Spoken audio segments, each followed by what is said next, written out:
The year is 1966, and if you're looking for a large and in-charge luxury car, look no further than the 1966 Cadillac Fleetwood Brougham. Now, I did say Fleetwood, and at this point, Cadillac had quite a few different Fleetwood models. The Eldorado convertible, the Fleetwood 60 Special, the Fleetwood Brougham, and the Fleetwood 75 limousine.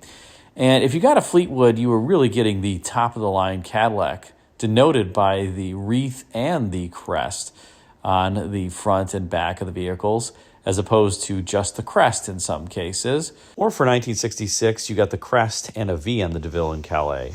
So the Fleetwood Brougham was really the most expensive and largest Cadillac that you could get. The 60 Special was the same length.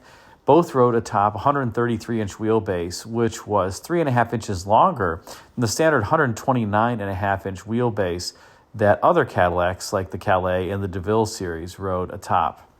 And it's important to note that during this time frame and into the 70s, if you got a Cadillac, you got a larger car in general than, let's say, a Chevrolet. For instance, the Chevys rode atop 119-inch wheelbase. So in going from the Chevrolet Impala, let's say, or the Caprice, that rode atop 119-inch wheelbase to a Cadillac, even the cheap, the Calais series, you get 10 inches more wheelbase, so you got a bigger car. And of course, if you got the Fleetwood Brougham, you got the largest Cadillac of them all, as I said, with 133-inch wheelbase. Just massive. Now, the Fleetwood Brougham was the top of the top. It was the top of the Fleetwood lineup. Forget about the Fleetwood 75 series limousine for a moment. This was the top passenger car. And when you got the Brougham, the easiest way to denote a Brougham from just a standard Fleetwood 60 Special is often the vinyl top and then the Brougham logo on the C-pillar. And in 1966, this represented the second year of the so-called stacked headlamp Cadillacs. They would last only from the 1965 model year through the 1968 model year. Before in 1969, they would go back to the sideways or horizontally oriented quad headlamps.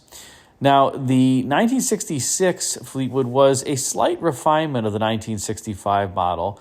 We'll take a look. In particular, out back, there were some changes to the tail lamp treatment that had both good and bad elements associated with them.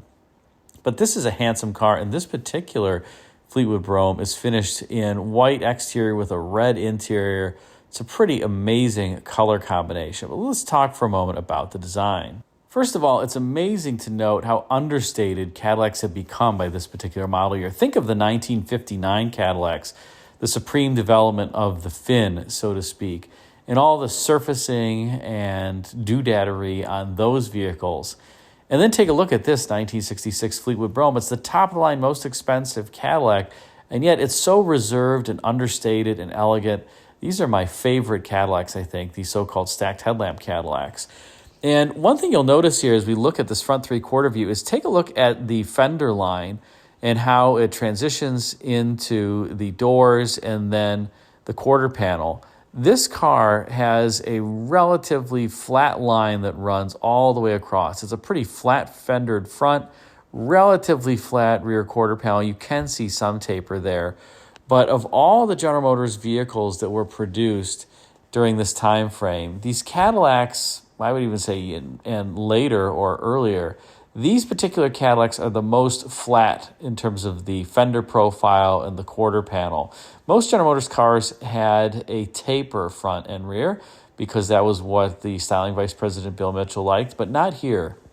And you'll notice, as I mentioned, this is the antithesis of the 59 Cadillac. Look at the body side and the detailing that is there or that frankly doesn't exist. You have one feature line or crease that runs the entire length of the body up top just under the door handles. And then you have basically the body tucking in underneath where it says the Fleetwood logo there on the front fender and, of course, rearward from there. And that's about it for the body side. It's a pretty simple, clean, overall execution of the design. Now, if you look up front at the fenders, at the top of the fenders, you'll notice that they have this crease in the middle of them, very fine crease, kind of like the crease in a man's suit pants. But the front portion of the fender really resembles the Miller race car and its radiator and grille form. And that was something that you'd see on a number of General Motors cars of the era, like Novas as well.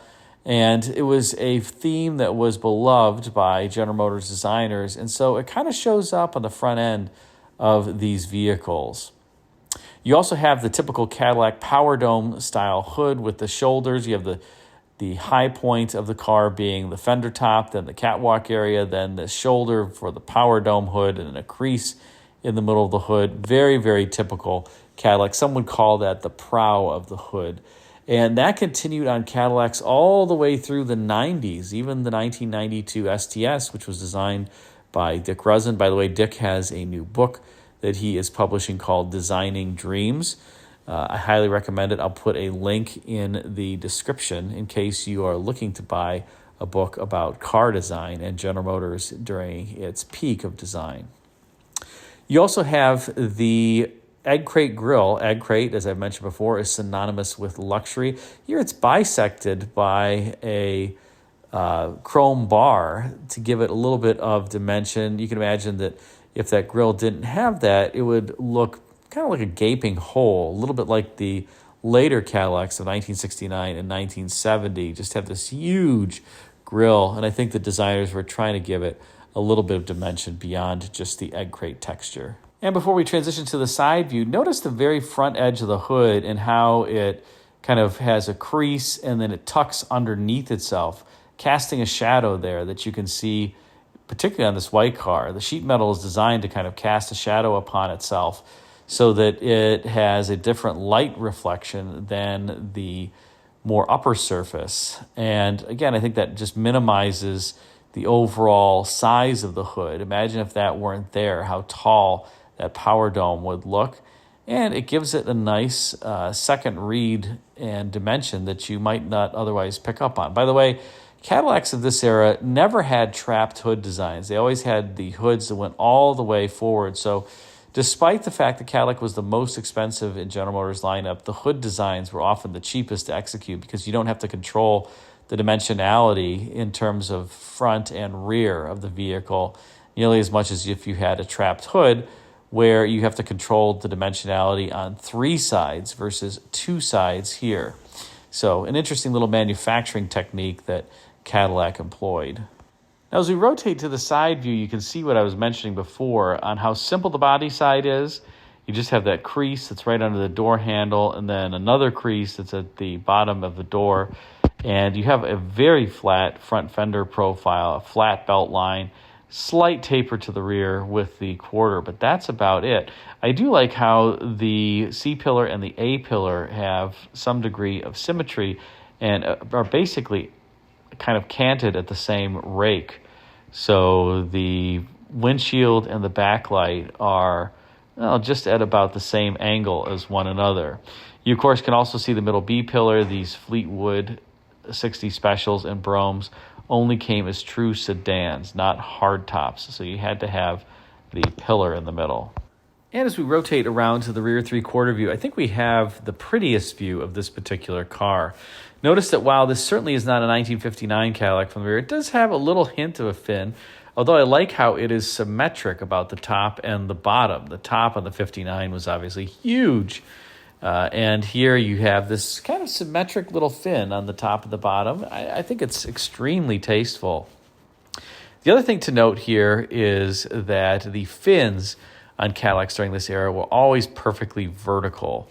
You would not cant them in either direction, kind of clockwise or counterclockwise. They must be perfectly vertical. That was the rule for Cadillacs for many, many, many years, and certainly was typified by the vehicle that you see here.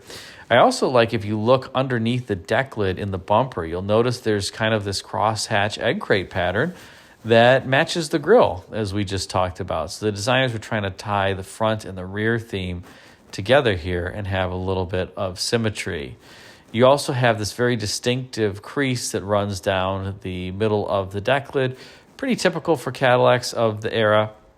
But one of the things that I do like is that the deck lid has this crease right beneath the wreath and crest. And You can imagine how plain this would look if that didn't have it. It's just a beautiful detail that the designers added here. Now, unfortunately, one thing I will point out in this rear three-quarter view, this car does not exhibit, but if you are going to buy one of these vehicles with a vinyl top, you must check. For whatever reason, more than many other cars, these vehicles, the vinyl tops tend to have bubbling underneath them. And I think it's because they were so richly padded that padding just retained moisture, and then that would rot out the sheet metal, particularly at the bottom corners of the rear window. Like I said, this car does not have it, but it's something to be on the lookout for because that is an expensive repair in the event that you buy a car with that. Now, one other thing I must mention about the rear three-quarter view, notice those tail lights and the termination of that rear quarter panel with the bumper or the chrome cap. One of the things that you'll notice is that between the 65 and 66, the tail lamp treatment is different. And one detail that many people may not notice, but the 1966 doesn't have any visible screws. The 1965 does. Now, this was from a time frame in which in Cadillacs, for whatever reason, they did not put the lamp access in the trunk. On many cars and in later years, you could change out the taillight bulbs simply by accessing them from the trunk, but not so on this 1966 Fleetwood. In fact, in order to change a rear tail lamp bulb, you may be forced to drop the rear bumper on this car because there's no way to get to the bulb since there are no visible screws, as I mentioned, and there's no access from the trunk. So that is a crazy detail, and that's all because of the designer of those tail lamps, Wayne Cady, who was a relatively young individual. I think he hired into General Motors in the early 1960s, and he did not want any visible screws on the tail lamp treatment. And somehow that got through the studio engineers and into production. And so like I said, if you're changing a tail lamp bulb on a 66 Cadillac, including these Fleetwoods, you may be dropping the bumper unless you can find somebody with a very small hand to reach up in there and try to do it. Now let's transition to the interior because this is let's say one of the last Cadillacs with an absolutely beautiful interior that was befitting of a Cadillac. As the 60s would wear on and into the 1970s in particular, Cadillac interiors would really go downhill. But not here. You do notice that the seats have these relatively high backs to them. There are no headrests yet. But Cadillac during this time frame was thinking about safety and did have higher seat backs than many other cars. I think higher than higher seat backs in their vehicles than any other General Motors division for sure. Now this is a cloth called damask cloth, and that is real leather on the armrest and in the center section. And you do have wood door panels, and we'll take a look at those up close in a minute. But the entire interior in this just looks rich and expensive and tasteful, and that's because, frankly, it was. As we look at the instrument panel, you have another thing of beauty here, just a very simple linear design. It has a horizontal speedometer, but these two pods on either side, two round pods here for the Twilight Sentinel at the left, and then the automatic headlamp dimmer as well. Then the right, the clock. And then you did get at least a temperature gauge in your Cadillac to monitor how the 429 cubic inch, 340 horsepower V8 underhood was performing. This one also has the tilt telescoping wheel. You can see the little ribs on the center section there of the steering wheel. You would twist those counterclockwise, and that would unlock the telescoping function so that you could have the wheel move in and out at your convenience. This is also an early IP where it started wrapping into the doors and continuing the IP theme into the doors. That was very rare for the time frame. And as we look closer here, you'll notice the Twilight Sentinel there, as I was mentioning, in that round pod, and the automatic headlamp dimmer. Yes, these cars did have automatic headlamp dimming, so-called Guidematic system. And below and to the left of that, you have the dial-a-cruise, where you turn it on and then you would set the speed on the dial. And that was how you activated the cruise during this era, as opposed to depressing the switch on the turn signal stalk, as an example, once you'd reach the desired speed. Here you kind of set it with that dial and then the car will basically maintain that speed. Just a different way of doing it.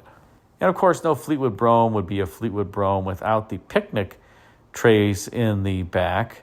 A beautiful detail. They're lighted here, obviously. Then you have the grab handles to exit and the footrest, something that would be on Fleetwood Broughams for many years to come. So you didn't have to decide where to place your feet. You could just kind of rest them on these footrests. And while they look great here, I have to imagine that this car were really employed for daily use and you had people in the back seat on a frequent basis, well, you're going to get rain and snow and all that crap back there. Then your footrests aren't going to look very good after just a brief period of time. But on this particular car, they look great. Now notice here at the door panel, look at the top with all of this beautiful wood. And you also have a pretty impressive switch of power windows. This has so many switches because it also includes power vent windows, not only in the front, but also in the rear. One of the very few cars that I can think of that has power vent windows in the rear as well as the front. And by the way, that was standard on the Fleetwood Broughams like this. And under hood, we have the last of this particular block, the 429 cubic inch, 340 horsepower engine that would run from 1964 to 1967. And 1968, Cadillac would introduce its all-new 472 cubic inch block, which actually I prefer to this engine. Not to say this is a bad one, but I just like that 472 and 500 a bit better. Regardless, the 429 would motivate these cars quite well. It was an enlargement of the previous 390 block. And the only thing you really have to watch out for on these is they have the oil pump and the timing cover. If the oil hasn't been changed that frequently, sometimes the oil pump, well, let's just say eats into the timing cover and then you lose oil pressure. And, well, that's just not good. But other than that, these 429s are quite reliable and durable, just like any other General Motors V8 of the day, and sublime, especially when paired with the turbo-hydromatic 400 transmission that you would have received in your Cadillac. So what do you think? Please put a comment in the comments section and let me know. And I'm curious. To me, this is really the peak Cadillac. After this point, things started to go downhill and really never recovered. But at this point, Cadillac was truly the standard world, and these are amazing vehicles. Thanks again for watching.